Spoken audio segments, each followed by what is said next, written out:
Harlen Reid was wiping down table 12 with a damp rag and a racing heart. His 6-year-old son's backpack hung behind the counter like a silent reminder of everything he was fighting for.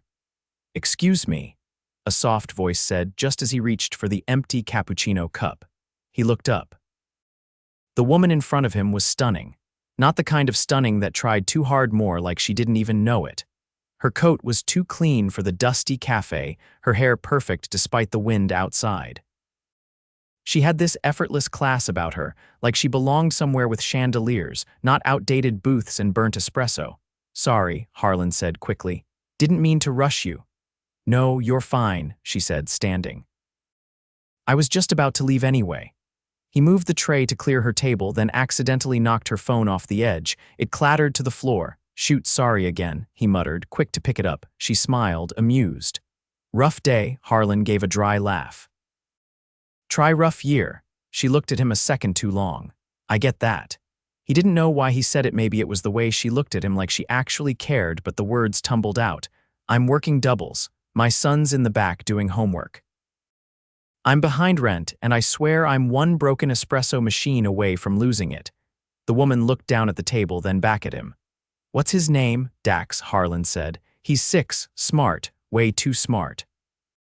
He corrected his teacher last week, and I had to bribe him with pancakes to apologize." Her laugh was soft, genuine. "Sounds like a handful." "He's everything," Harlen said without thinking. The woman held his gaze. "I'm August," he blinked. "Sorry, my name, August O'Neill," he nodded slowly. "Harlen Reid, and thanks for not freaking out when I knocked your phone over," she grinned. "Thanks for cleaning my table." Their eyes lingered again, and then she was gone, heels clicking across the tile. Harlen shook his head, brushing it off. She was probably a tourist, a businesswoman, maybe a lawyer. Women like her didn't come back to places like this, but 2 days later she was back. Same table, same smile. "You again," Harlen said as he passed with a tray. "You remembered me. Hard to forget someone who asks about my kid and doesn't judge me for having him stashed in the back." August laughed, setting her laptop aside. "I liked the vibe, he raised an eyebrow. The tired barista, the broken jukebox, the guy with the man bun arguing about almond milk. It's got character." "You're not from around here," she tilted her head. "What gave it away, your coat? It probably costs more than my rent." August didn't flinch. "Maybe. But coffee tastes the same no matter how much you pay for it." Harlen chuckled. "You're weird. I've been called worse." "Want the usual," she nodded. "And if you've got it, something sweet, coming right up." He brought her a cappuccino and a slice of caramel cheesecake on the house. She looked surprised. "I didn't order that, I know." August looked at the plate, then at him. "Are you trying to win me over with dessert? Is it working?" She smiled. "Maybe." And just like that, she kept showing up, every Thursday, then Tuesday, then weekends. She started bringing puzzles for Dax. Little Lego sets, a book of riddles he couldn't put down. "You don't have to keep bringing him stuff," Harlen said one night as they closed up. "I want to. You don't even know us. I'm getting there." "Why?" August looked down at the counter. "Maybe I like feeling needed." He stared at her. "You don't seem like someone who needs anything." She met his eyes. "That's the thing, Harlen. Everyone needs something." He didn't know what to say to that. One night, after a long shift, she offered to walk out with him. Dax held her hand like he'd known her forever. "You hungry?" she asked. "Always," Harlen said. She led them 2 blocks down to a quiet Italian place, the kind with candles and piano music and bread that came wrapped in linen. "This place?" he asked. She nodded and smiled at the hostess, who immediately led them to a private corner booth. "I can't afford this," he whispered as they sat down. "I didn't ask you to pay. I don't take handouts. It's not a handout. It's dinner. A dinner that probably costs more than my car." August leaned in. "Harlen, will you just let someone be nice to you for once?" He stared at her, then gave in. "Fine, but I'm paying next time," she laughed. "Deal?" By dessert, Dax had fallen asleep in the booth, and Harlen was watching August like she was something he hadn't let himself want in years. "You're kind of amazing," he said quietly. August blinked. "What? You didn't run when I said I was a single dad. You didn't flinch when I said I was broke, and you bought my kid a book about space pirates." She smiled. "You're not so bad yourself." He leaned in, heart pounding. "Why do I feel like I've known you longer than I have?" Maybe we've met in some other life. He touched her hand. Then I'm glad we found each other in this one. She didn't pull away. The next week, she didn't come, or the week after. Harlen waited. Cleaned table 12 every day, just in case. But she was gone. He didn't realize how much it hurt until Dax asked where she was. Miss August coming today? I don't know, buddy. Maybe she's on a secret mission, Dax said. Yeah, Harlen said, forcing a smile. Maybe, but he felt it. The hole she'd left, until one rainy Friday he glanced out the window and saw a black SUV pull up. The door opened. And August stepped out, umbrella in hand, heels clicking across the sidewalk. She walked in like nothing had happened. Harlen dropped the rag in his hand. You're back. I had to go to London, business. You could have said something. I didn't want to lie, he frowned. About what? August hesitated. Then she reached into her coat pocket and pulled out a card. He took it. It said, August O'Neill, founder and CEO, O'Neill Ventures. Below it, net worth, over 20 million. Harlen stared at it. You're a millionaire. Yes. And you've been pretending to be some regular customer. I never pretended. I just didn't say anything. Why? Because I didn't want you to see my money. I wanted you to see me. He looked at her, stunned. Now you know, she said. So if you want to walk away, but he didn't let her finish. He crossed the room and kissed her, right there in the middle of the cafe, in front of the customers. In front of Dax. In the same place where he'd first wiped her table. When he pulled back, he said, Don't ever disappear on me again. She smiled, eyes shining. I won't. August's return lit something in Harlen he hadn't let himself feel in years. Hope, but it also unsettled him, like he was walking a tightrope between two worlds. One where he scraped by, and another where she moved with effortless command. He kept glancing at the business card she'd handed him, now folded and creased from his pocket. He hadn't even known people like her existed outside of magazines or the news. And yet here she was, crouched in front of Dax the next Saturday morning, helping him build a cardboard solar system on the floor of the cafe's back room. Careful with Saturn's rings, August said, tilting the paper just so. Why? Dax asked, eyes narrowed in concentration. Because they're delicate, like trust, she said. Harlen leaned against the doorway, arms crossed.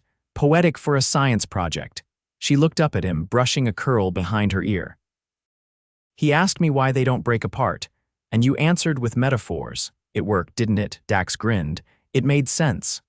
Harlen shook his head, smiling despite himself. You're impossible. Only when I care.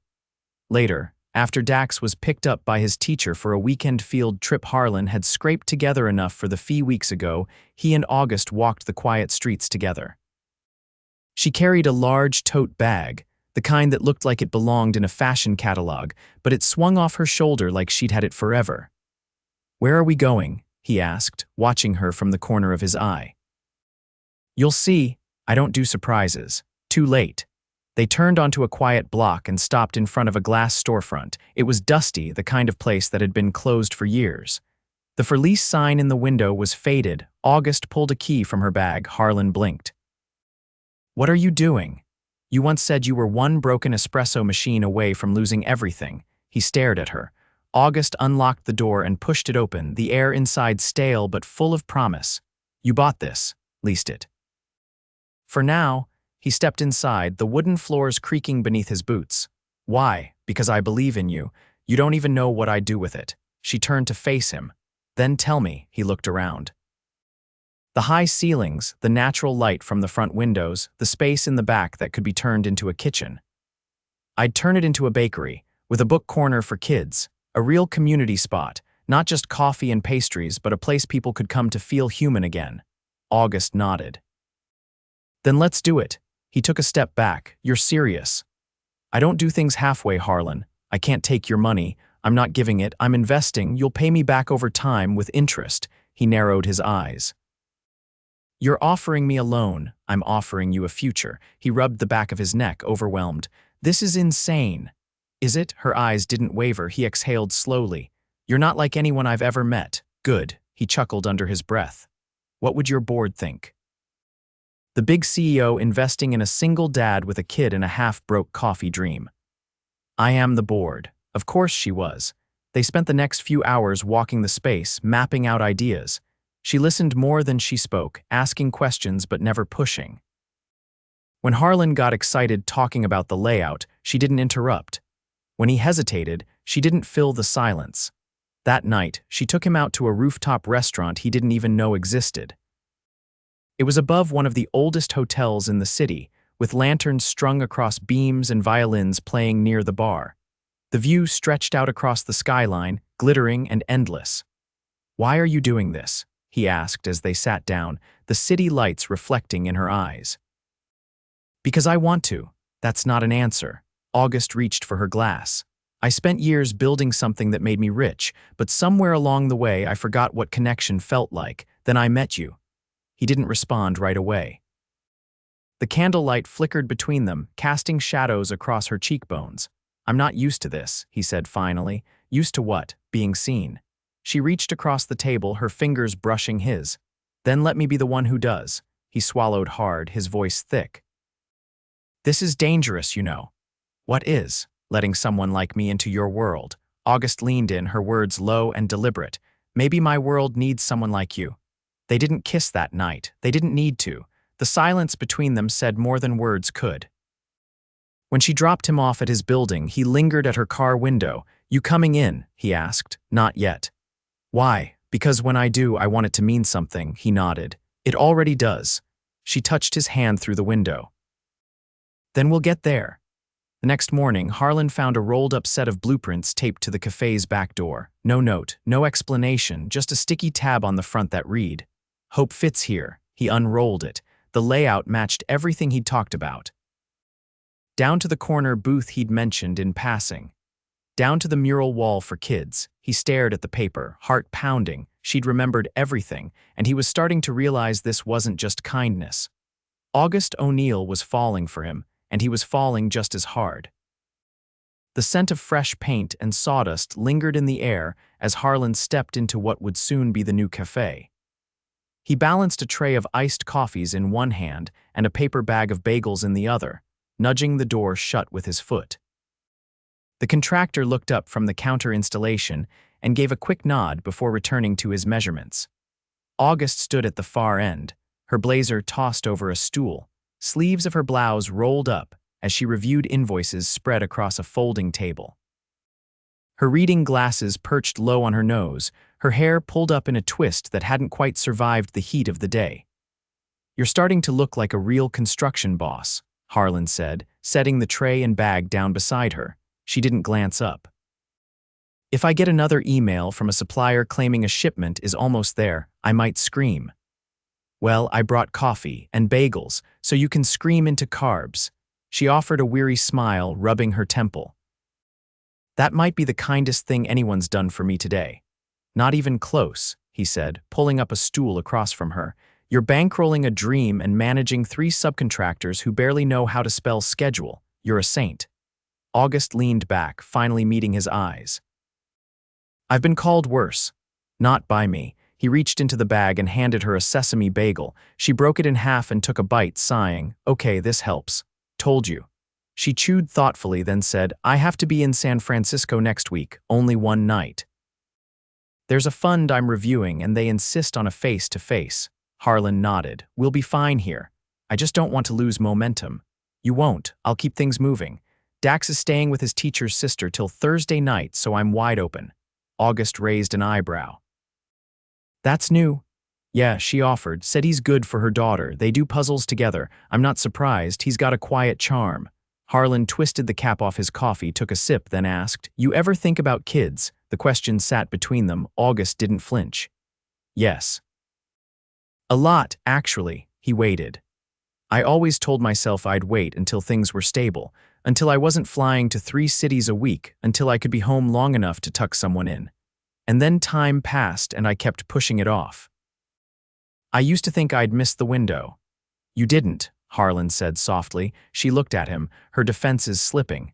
"Maybe not." They didn't say anything more until the contractor approached with a question about the kitchen's electrical layout. August answered quickly, her tone clipped but composed before turning back to Harlen. "I don't want to miss anything else, not with this, not with you." He reached across the table, brushing his hand against hers.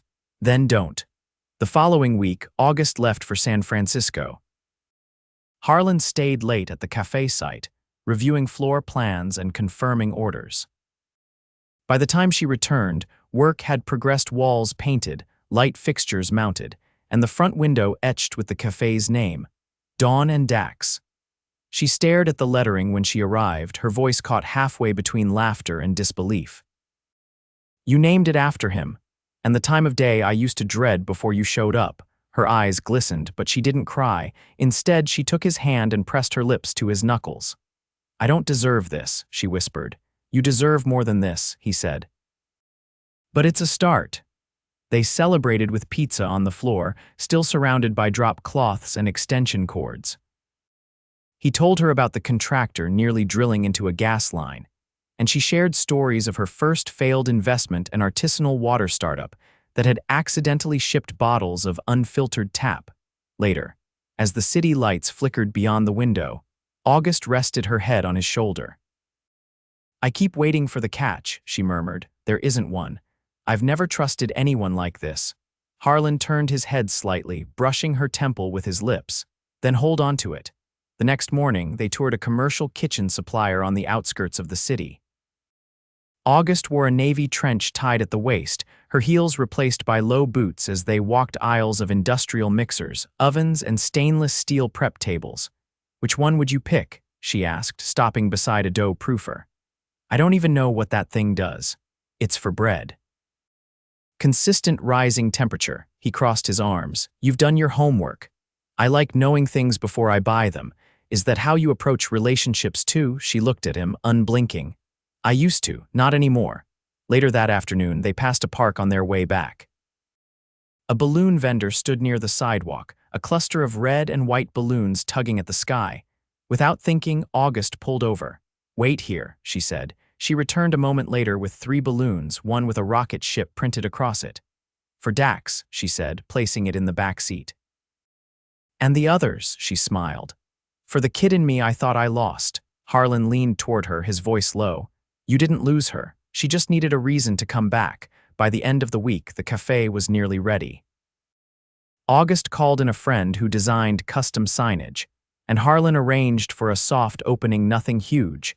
Just a few neighbors, some teachers, and a local jazz trio who offered to play for tips and pastries. The night before the opening, Harlen stood alone in the café, lights low, chairs stacked, the air humming with anticipation. August stepped in quietly behind him, her coat dusted with snow. "You nervous?" she asked. He turned. "Terrified." "Me too." He reached for her hand. "Stay tonight." She hesitated. Not because she didn't want to, he could see it in her eyes, but because she was used to pauses, to caution. "I'll make coffee in the morning," he said. "You can be the first customer." She smiled, slow and certain. "Then I'd be a fool to leave."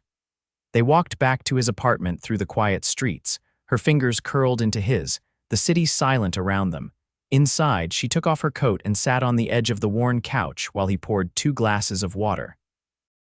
"Do you miss it?" he asked, handing her a glass. "What?" "The life before this, the boardrooms, the jet, the distance." She thought for a moment. "I miss the clarity of control, but not the cold that came with it." He sat beside her. "You're not cold." "I was. Not anymore." She kissed him then, not rushed or uncertain, but like she'd decided something. Like she'd chosen him not because he asked her to, but because she wanted to. And when they fell asleep that night, it was with limbs tangled and hearts unlocked, the past behind them and something new just beginning to breathe. A week after the café's soft opening, the neighborhood buzz hadn't slowed. Word had spread faster than Harlen expected. Locals lingered longer. Teachers dropped by after school. Even the mayor's assistant had popped in for a cinnamon scone and left with 2 dozen. The front window bore fingerprints from curious kids, pressing their noses against the glass. And the chalkboard menu, written in Harlen's uneven but passionate scrawl, had already become a neighborhood fixture. August stood behind the counter one morning, helping tally receipts while Dax sat cross-legged near the window with a stack of storybooks from the reading corner. A group of elderly women had claimed the long table beneath the overhead lights and were loudly debating the best pie crust method. Harlen came in from the back with flour dusting his forearms, apron tied haphazardly over his shirt. "The raspberry tarts are gone." "Again," he said, dropping onto the stool beside August. "They lasted longer than yesterday," she replied, handing him the updated order sheet. "But we need to triple the next batch. People are asking for them by name." He rubbed his jaw, grinning. "Never thought I'd be known for tart fame. You're also gaining a reputation for giving second chances." He looked at her. "Renee," she said, nodding toward the young woman at the cash register. "She told me you were the only one who called her back after 6 applications." "She was nervous," he said. "Reminded me of myself when I started. Figured I'd rather hire someone who needed the job than someone who thought it was beneath them." August reached for a pen, ticking off an item on the list. "You've built something real here, Harlen. People feel it when they walk in." He studied her profile. "You made it possible. I opened a door, you walked through it." He hesitated. "You ever think about what comes next? For the café, for us?" August set the pen down, turning to face him fully. "I think about it constantly." He watched her closely. "Then let's talk about it." She didn't shift away. "All right." He leaned on the counter, voice low and even. "I love you." August blinked but didn't retreat. "I know." He waited. She reached for his hand, threading her fingers through his. "And I love you too." A deep breath left him. "Okay." "Good," she laughed under her breath. "You thought I wouldn't say it." "No, I just needed to hear it." "I meant it weeks ago," she said. "But I also knew you were still finding your footing. I didn't want to rush you." "You didn't, you just showed up." "Again and again. I always will." They sat like that for another moment, the café humming around them. Then the bell above the door jingled sharply. A man in an expensive coat stepped inside, scanning the room until his eyes landed on August. "Miss O'Neill," he said, approaching. She stood calmly. "Dorian, I've left 5 messages. I've been busy." He looked around, unimpressed. "With this," she crossed her arms. "Yes, with this. You're scheduled to speak at the Equity Summit in Boston next week. They're expecting you." "I'm not going." Dorian's jaw twitched.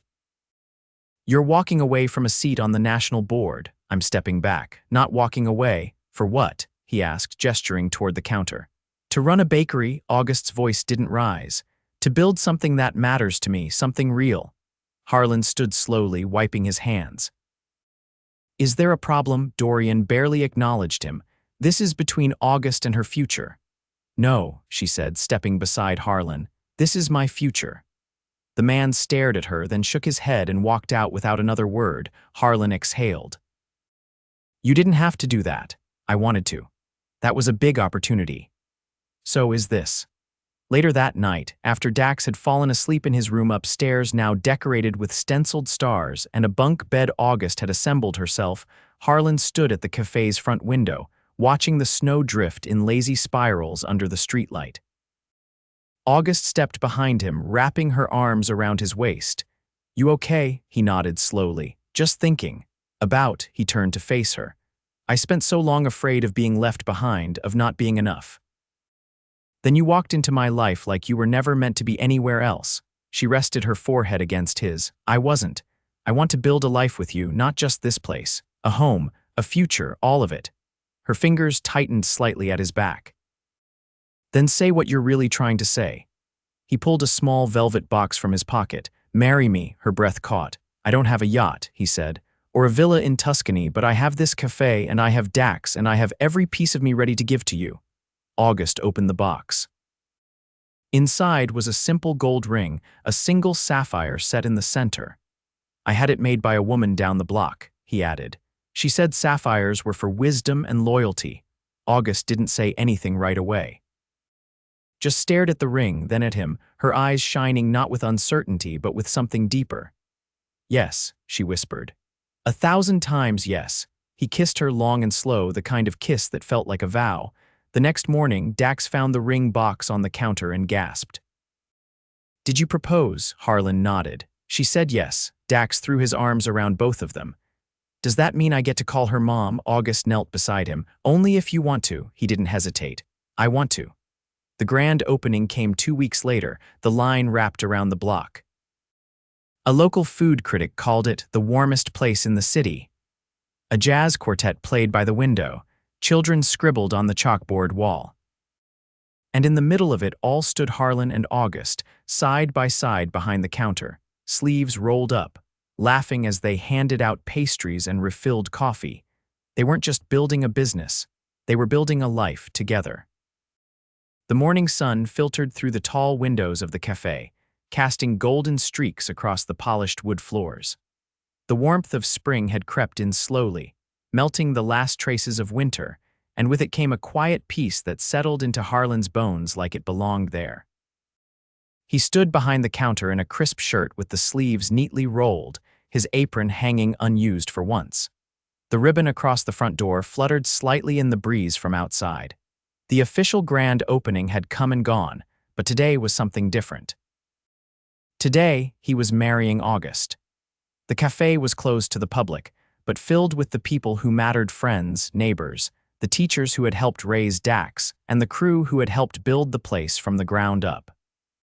Every chair had been pushed back, the tables arranged around a small arch of light-colored roses in the corner near the book nook.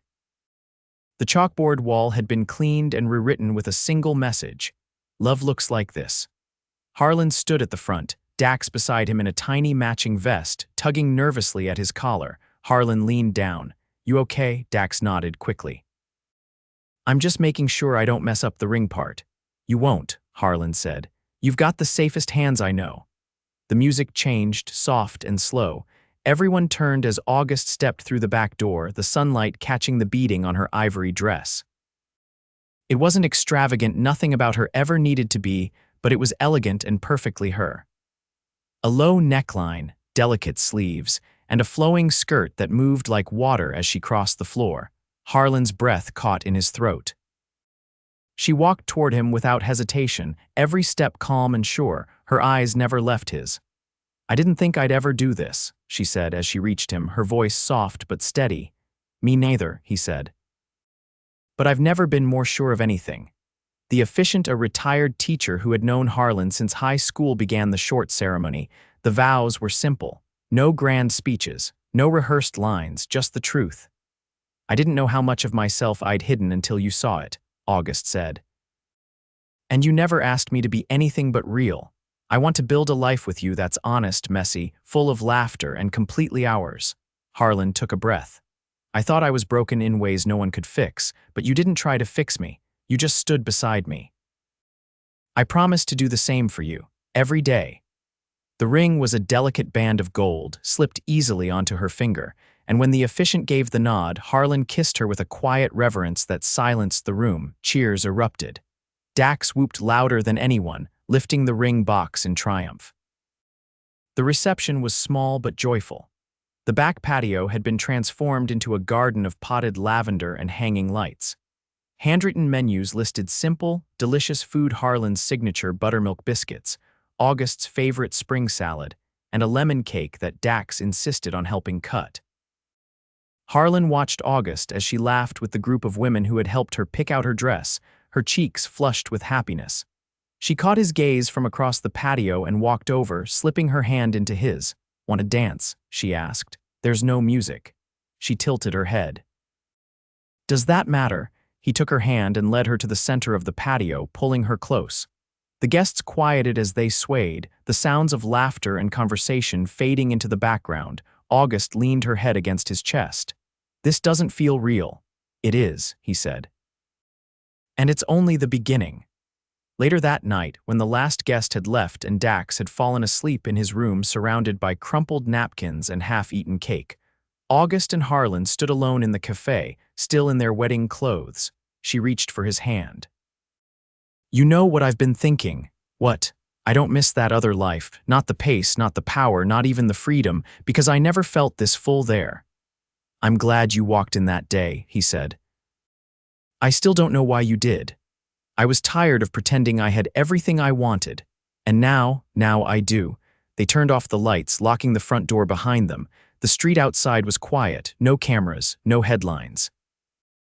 Just the hum of the city and the warmth of two people who had found something they never thought they'd have: a home. 1 year later, the café's second location opened across town. August handled the business side, but she let Harlen name it. He chose First Light. Dax started second grade and became the unofficial café mascot, offering trivia questions to customers in exchange for cookies. August never returned to the boardrooms, but she joined a city panel to support small business grants for single parents. She brought Harlen to every event, introducing him as her husband, her partner, her reason for believing in second chances. On warm nights, they sat together on the balcony of their upstairs apartment, her head on his shoulder, his hand resting over hers. No words needed. Just the soft glow of the city, the scent of flour and sugar still clinging to the air, and the knowledge that sometimes love doesn't come with a warning. It comes with a knock on the door, a spilled coffee, and a woman who never meant to stay until she found the only place she ever truly felt at home.